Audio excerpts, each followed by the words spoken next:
اعوذ باللہ من الشیطان الرجیم بسم اللہ الرحمن الرحیم السلام علیکم ورحمۃ اللہ وبرکاتہ۔ دوسرا بحث آداب القرآن الحکیم میں آداب جمع ہے ادب کا۔ ایک ادب تو لٹریچر کے لیے استعمال ہوتا ہے، یہ ادب مختلف ہے، اس کے مختلف تعبیرات ہیں۔ خیر کے خصلتیں جب بندے میں جمع ہو جائے، دوسری تعبیر شائستہ اخلاق کا استعمال عمل میں لانا، تو یہ خیر کی خصلتیں جمع ہونا اور شائستہ اخلاق کا استعمال میں لانا، مختلف تعبیرات ہے اس کے۔ ادب کا اہتمام، ایک شخص معرفت کا ارادہ رکھتا ہو، عارف سے مراد ارادہ کرنے والا کسی علم یا معرفت کا ارادہ ہو، مگر اس علم کے ساتھ ادب چھوڑ دیتا ہے، بے ادبی سے لگا ہوا ہے، تو یہ تباہ ہے، یہ علم حاصل نہیں کر سکتا جس نے ادب چھوڑ دیا۔ ایک بزرگ عالم دین کا کہنا ہے، اگر ایک طالب علم ہے قرآن کی سیکھنے میں بے ادبی کر رہا ہے، اس کو بگانا لازم ہے۔ وارث رحمۃ اللہ علیہ کا کہنا ہے، اس زیادہ علم سے جو بے ادبی کے ساتھ ہو، وہ تھوڑا علم بہتر ہے جو ادب کے ساتھ ہو۔ علم زیادہ سیکھا ہے مگر بے ادب ہے، زبان کنٹرول سے باہر ہے۔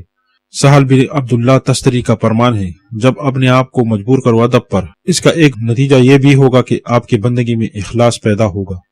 ذنون مصری رحمۃ اللہ علیہ کا کہنا ہے، کوئی علم کا ارادہ رکھتا ہو اور ادب کا خیال نہ کر رہا ہو، علم کے حصول میں جیسا امی ہے ویسا ہی امی جائے گا، یعنی جیسا ان پڑھ آیا ہے ویسا ہی ان پڑھ جائے گا، جیسا جاہل ہے تو ویسا ہی جائے گا، علم سے محروم رہے گا، وقت ضائع کر رہا ہے۔ 5 آداب قرآن پاک سے بیان کرتے ہیں۔ نمبر 1، کان متوجہ کرنا۔ وَإِذَا قُرِئَ الْقُرْآنُ فَاسْتَمِعُوا لَهُ وَأَنصِتُوا لَعَلَّكُمْ تُرْحَمُونَ۔ اللہ تعالیٰ خود پر اپنی کتاب کا ادب سکھا رہے ہیں، جب بھی قرآن پاک سکھایا جا رہا ہو، کان لگا کر متوجہ ہو اور خاموش ہو جاؤ۔ استماع کہتے ہیں کہ نیت کرے کہ میں قرآن سنوں گا، قصد دل کے صفت ہے، وانصتو اعضاء کا صفت ہے۔ قرآن پاک پڑھایا جا رہا ہو، ہاتھ پاؤں کو کنٹرول میں رکھنا چاہیے، آنکھوں کو بھی کنٹرول میں رکھنا چاہیے۔ آداب صحابہ کرام سے سیکھے۔ حدیث میں آتا ہے، صحابہ کا کہنا ہے کہ ہم نبی کریم صلی اللہ علیہ وسلم کے مجلس میں، نبی صلی اللہ علیہ وسلم کا مجلس قرآن و سنت ہی ہوتا تھا، بیٹھتے تو ایسا ہوتا کہ جیسے ہمارے سروں کے اوپر پرندے بیٹھے ہو۔ پرندہ تو تب سب سر پر بیٹھے گا جب انسان پتھر کی طرح بے جان ہو، مردہ ہو۔ پرندہ متحرک بندے سے بھاگتا ہے۔ ایک نکتہ اس میں یہ ہے کہ وہی کی مثال پرندے کی طرح ہے، قرآن وہی ہے، سر پر نازل ہو رہی ہے۔ اب اگر انسان بے ادبی کرے تو اڑ جائے گا۔ بے ادبی کی مثال سر ہلانے جیسی ہے۔ کسی نے کہا تھا، علم کی مثال شکار کے پرندے کی طرح ہے۔ علم شکار ہے، لکھنا بھی شکار ہے، یہ بھی ادب ہے کہ جو سنا بھاگ نہ جائے، یعنی اس کو لکھنا چاہیے۔ تو پہلا ادب یہ ہے کہ فاستمعوا وانصتوا۔ مدینے میں ایک دفعہ عبداللہ بن مسعود رضی اللہ تعالیٰ عنہ جب حبشہ سے آئے اور محمد صلی اللہ علیہ وسلم نماز پڑھ رہے تھے، تو آپ رضی اللہ تعالیٰ عنہ نے کان میں آپ صلی اللہ علیہ وسلم کے سلام کیا، السلام علیکم ورحمۃ اللہ وبرکاتہ۔ تو آپ صلی اللہ علیہ وسلم نے جواب نہ دیا۔ سلام پھیرنے کے بعد عبداللہ بن مسعود نے پوچھا کہ آپ صلی اللہ علیہ وسلم ناراض تو نہیں؟ مکہ میں تو ہم سلام کرتے تھے، ایک دوسرے کو نماز میں سلام کا جواب ملتا، درس قرآن بھی ایک دوسرے سے بات چیت کرتے ادھر۔ تو آپ صلی اللہ علیہ وسلم نے فرمایا، وہ سب منسوخ ہو چکے ہیں، وہ درس کے دوران بات چیت، نماز میں ایک دوسرے کو سلام کرنا، جواب دینا، یہ مشرکین کا کام تھا کہ قرآن مجید کو سنتے تو کہتے اس قرآن کو کان نہ لگانا، شور کرو، یہ مشرکین کا کام تھا، قرآن کو نہ سننا اور اس کی جگہ شور کرنا۔ اللہ تعالیٰ نے فرمایا، کان لگاؤ، شور نہ کرو، جیسا نہ بننا، دوسرے مشاغل نہ کرنا۔ دوسرا ادب قرآن مجید کا فکر و تدبر۔ 2 معنی ہیں اس کے۔ جب قرآن پاک پڑھا جا رہا ہو، آپ شور نہیں کرتے، مگر اس کے باوجود آپ کو اپنے آپ کو اندھا اور بہرا نہیں بنانا، فکر کرو گے اس میں۔ اللہ تعالیٰ نے نیک بندوں کی صفات ذکر کی ہے سورہ فرقان میں۔ جب قرآن پاک ان کے سامنے بیان کیا جا رہا ہو، سورہ فرقان 73 نمبر آیت میں، یہ نہیں گزرتے اندھوں اور بہروں جیسے۔ تفکر، فکر، سورہ قاف، ان فی ذلک لذکر، قرآن سے پیدا اٹھا سکتا ہے، کون اٹھا سکتا ہے؟ لمن کان لہ قلب القی سمعہ وہو شہید۔ دونوں حالتوں سے فارغ نہیں کرنا چاہیے اپنے آپ کو، نہ توجہ دل کی ہے اور کان لگا کے سنتے ہو۔ ان 2 چیزوں میں سے ایک کام ضرور کرنا ہے، اگر دونوں کیے تو بہت زبردست، بہت پیدا من ہے۔ پھر قرآن سے پیدا اٹھا سکو گے، یہ ادب ہے قرآن سیکھنے کا، سبب ہے فکر کا۔ مولانا زرکشی نے قرآن مجید کے اصول کی کتاب البرہان میں لکھا ہے، قرآن بغیر سوچ اور فکر کے پڑھنا مکروہ ہے، ثواب حاصل نہیں ہوتا۔ اس نے 3 دلائل پیش کیے ہیں اس میں۔ آپ صلی اللہ علیہ وسلم نے فرمایا، جس نے 3 دن سے کم عرصے میں ختم کیا، یہ نہیں سمجھا قرآن پاک پر۔ ایک ادب ہے طہارت کا اہتمام۔ سورہ واقعہ 79 نمبر آیت میں، لا یمسہ الا المطہرون، قرآن مجید کا مقام ادھر بیان ہو رہا تھا۔ انہ لقرآن کریم، کہ قرآن مجید جو ہے وہ اللہ تعالیٰ کا کتاب ہے۔ ایک مقام تو یہ ہے فی کتاب مکنون، تو دوسرا یہ ہے لا یمسہ الا المطہرون، یہ ہو کا ضمیر قرآن کی طرف راجع ہے۔ بعض علماء نے اس تفسیر کو پسند کیا ہے، مگر بعض کا کہنا ہے کہ ہو کا ضمیر کتاب مقرون کی طرف راجع ہے۔ قرآن لوح محفوظ میں ہے۔ لوح محفوظ ایسی جگہ ہے لا یمسہ الا المطہرون۔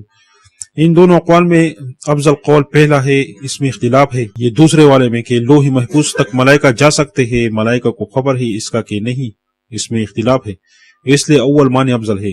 مگر لا یمسہ میں اختلاف معنی میں ہے۔ بس کا ایک معنی حقیقی ہے اور ایک غیر حقیقی ہے۔ تطہیر ایک معنی ظاہری ہے اور ایک باطنی۔ مس حقیقی معنی ہاتھ سے چونا، معمولی سا ٹچ کرنا، اس کو بھی کہتے ہیں۔ لن تمسنا النار، یہ قدیم یہود کہتے تھے، آگ ہمیں ذرا سا بھی نہیں پہنچ سکتا۔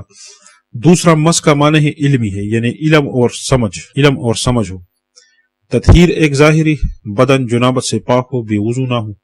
دویم تطہیر کا معنی ہے طہارت باطنی، عقیدے کی تطہیر جسے توحید کہتے ہیں۔ اس میں بعض نے تطہیر خاصہ کا ذکر کیا تھا جو کتاب مکنون سے متعلق ہے۔ ایک معنی ہے ہاتھ نہ لگائے قرآن پاک کو، مگر پاک لوگ جو صاحب و تطہیر شرعی سے، یعنی جنب نہ ہو، بے وضو نہ ہو، ایسے لوگ قرآن کو چھوئیں گے۔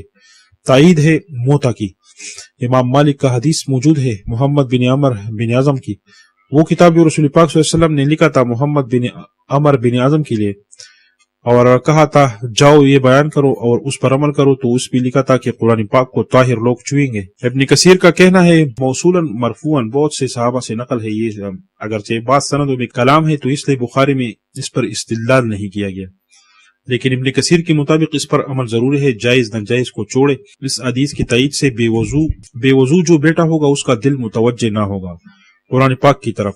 استثناء بھی ہے، آپ صلی اللہ علیہ وسلم نے ہرقل جو کافر تھا اسے خط لکھا تھا، اس خط پہ ایک آیت بھی لکھا تھا تعالیٰ الی کلمۃ السواء۔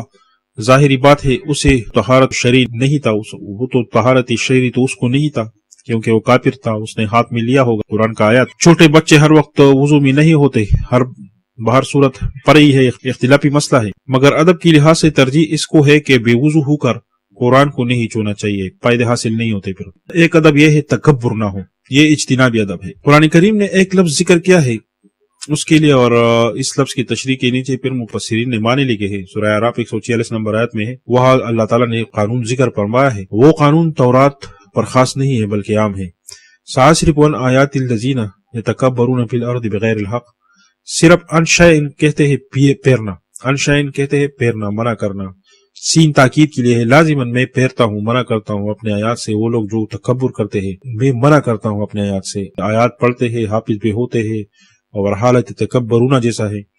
قتادہ رحمۃ اللہ علیہ کے مطابق یہاں آیات سے مراد فہم الآیات ہے، یعنی ان فہم الآیات، منع کرتا ہوں میں فہم آیات سے۔ وہ لوگ جن میں تکبر ہوتا ہے، تکبر ایک عام لفظ ہے، جس کے دل و دماغ میں تکبر ہوتا ہو، وہ درس میں بیٹا ہو، فہم سے محروم ہوگا، تھوڑا سا بھی کرشمہ اس میں ہو یہ تکبر کا، وہ محروم رہے گا۔ جس کے دل میں تکبر ہو اسے فہم نصیب نہیں ہوتا، اس پر وحی کے راز و اسرار منکشف نہیں ہوتے۔ جس میں کشی اور سیوطی نے 9 باتیں لکھی ہے تکبر سے متعلق، وہ کیا ہے؟ ایک تو یہ کہ دل میں بدعت ہو، قرآن پڑھے گا، معنی بھی کرے گا، مگر راز افشا نہیں ہوں گے اس پہ، یعنی بدعت جس کے دل میں بدعت ہو۔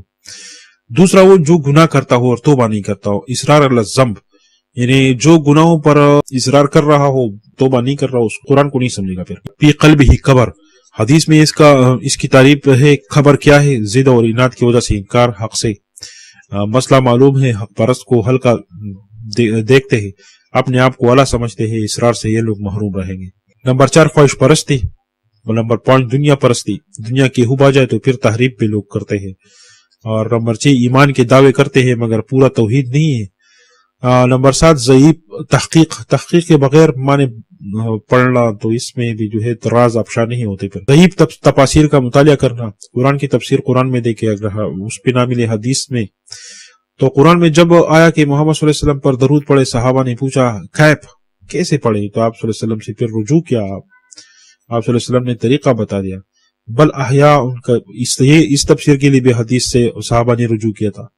سفیان ثوری رحمۃ اللہ علیہ فرماتے ہیں قرآن اور دنیا پر مشغول ہونا، یہ مومن کے دل میں دونوں اکٹھے نہیں ہو سکتے، یا ایک ہوگا یا دوسرا۔ اس طرح ذنون مصری رحمۃ اللہ علیہ فرماتے ہیں باطل پرستوں کی دل پر قرآن کے حکمت حرام کیے گئے ہیں۔ حسن بصری رحمۃ اللہ کا قول ہے علم قرآن مجید کا مرد ہے، مرد، اس کے لیے مرد چاہیے۔ یہ جو بیان کیے گئے یہ آداب قرآن مجید ہے، ان آداب سے فہم قرآن حاصل ہوتا ہے، ان کا اہتمام ضروری ہے، اور یہ جو 5 مباحث چل رہے ہیں ان میں سے دوسرا بحث تھا یہ ادب سے متعلق. یہاں پر سبق ختم کرتے ہیں.